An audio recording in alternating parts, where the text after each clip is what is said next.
देश की बड़ी आईटी कंपनियों में से एक टाटा कंसल्टेंसी सर्विसेज यानी टीसीएस के ऑफिस में कुछ कर्मचारियों ने ऐसे आरोप लगाए हैं जो हर किसी को चौंका रहे हैं। नासिक में टीसीएस के भीतर क्या चल रहा था? बार बार यौन उत्पीड़न, जबरन दबाव, धर्म से जुड़े गंभीर आरोप और सबसे बड़ा सवाल, शिकायतों के बावजूद आखिर कार्रवाई क्यों नहीं हुई? अब तक 9 एफआईआर, कई गिरफ्तारियां, एसआईटी की जांच और सरकार तक मामला पहुंच गया। क्या ये सिर्फ कुछ कर्मचारियों की हरकत है या सिस्टम की बड़ी विफलता? इस वीडियो में हम आपको बताएंगे पूरी कहानी, आरोपों की सच्चाई, पुलिस की कार्रवाई और आगे क्या हो सकता है। नमस्ते, मैं हूं निशान।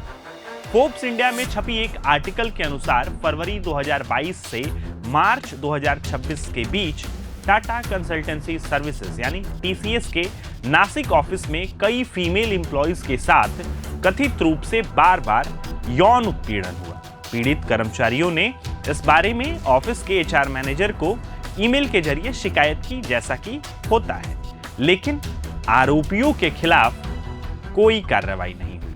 रिपोर्ट्स के मुताबिक पिछले महीने के अंत में एक महिला कर्मचारी देवलाली कैंप पुलिस स्टेशन पहुंची और शिकायत दर्ज कराई। उसने आरोप लगाया कि उसका एक कलीग जो ऑफिस में साथ में काम करता है, शादी का झांसा देकर उसके साथ बार बार सेक्सुअल एक्सप्लॉयटेशन और हैरेसमेंट किया। नासिक पुलिस ने जांच शुरू की और अन्य कर्मचारियों से भी आगे आने की अपील की। 3 अप्रैल तक कुल 9 एफआईआर दर्ज की गई। इनमें से 8 महिला कर्मचारी द्वारा यौन अपराध और धर्म से जुड़ी आपत्तिजनक टिप्पणियों के आरोप में, जबकि एक एफआईआर एक मेल एम्प्लॉय ने धार्मिक भावनाएं आहत होने के आरोप में दर्ज कराई हैं। एफआईआर में सामने आए आरोपों में एक सिमिलर पैटर्न दिखा, जैसे बैड टच, किसी बात या काम करने के लिए जबरदस्ती अग्री कराना या दबाव बनाना, स्टॉक करना, सोशल मीडिया पर भी, ऑफिस में भी, हर जगह सेक्सुअली एक्सप्लिसिट रिमार्क्स और महीनों या कभी-कभी सालों तक मानसिक उत्पीड़न। कुछ कर्मचारियों ने यह भी आरोप लगाया कि उत्पीड़न के साथ साथ धार्मिक दबाव भी डाला गया। दावा किया गया कि उन्हें नमाज पढ़ने या अपनी मान्यताओं के खिलाफ भोजन करने के लिए मजबूर किया गया और धर्म परिवर्तन के प्रयास भी हुए। पहली एफआईआर के कुछ दिनों बाद मामले की गहन जांच के लिए एसआईटी का गठन किया गया, जिसके बाद तेजी से गिरफ्तारियां। रिपोर्ट्स के अनुसार अब तक 6 से 7 एम्प्लॉइज, जिनमें टीम लीडर और एक एचआर मैनेजर भी शामिल हैं, इन्हें हिरासत में लिया गया है।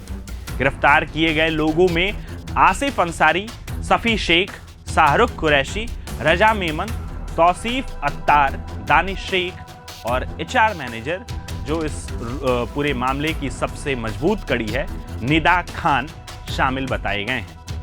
इस मामले में आरोपियों पर बीएनएस की धारा 69 यानी बलात्कार, 75 यौन उत्पीड़न, 299 धार्मिक भावनाएं आहत करना के तहत केस दर्ज किया गया है।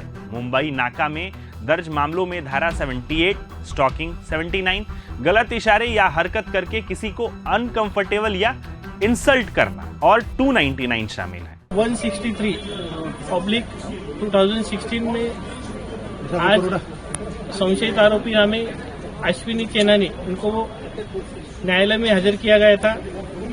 न्यायालय ने 13 अप्रैल 2026 तक पुलिस कस्टडी दी है। अन्य 6 आरोपी जो है वो एमसीआर में है, उनका ट्रांसफर वारंट लेके उनको पीसी लेने वाले हैं। 12 अप्रैल को टीसीएस ने एक बयान में पुष्टि की कि एक्यूज्ड एम्प्लॉइज को सस्पेंड कर दिया गया है।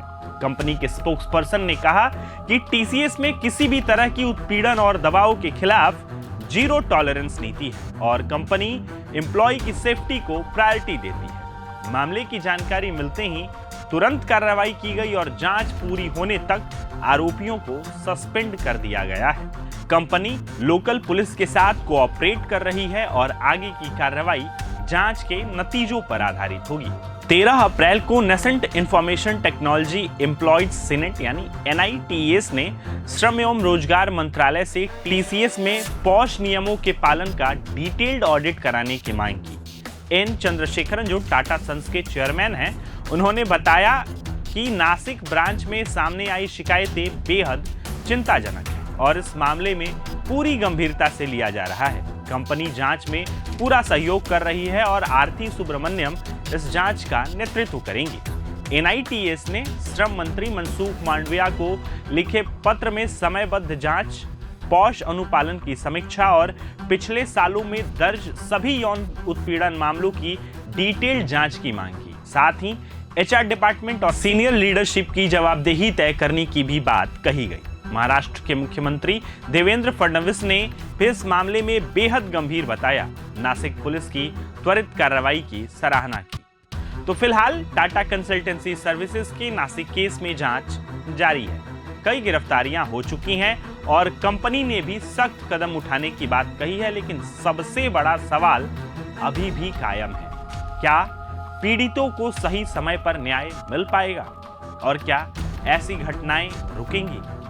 ये मामला सिर्फ एक कंपनी का नहीं, बल्कि पूरे वर्क स्पेस कल्चर और सेफ्टी सिस्टम पर सवाल खड़ा करता है। अब देखना होगा कि एसआईटी की जांच क्या सच सामने लाती है और जिम्मेदार लोगों पर क्या कार्रवाई होती है।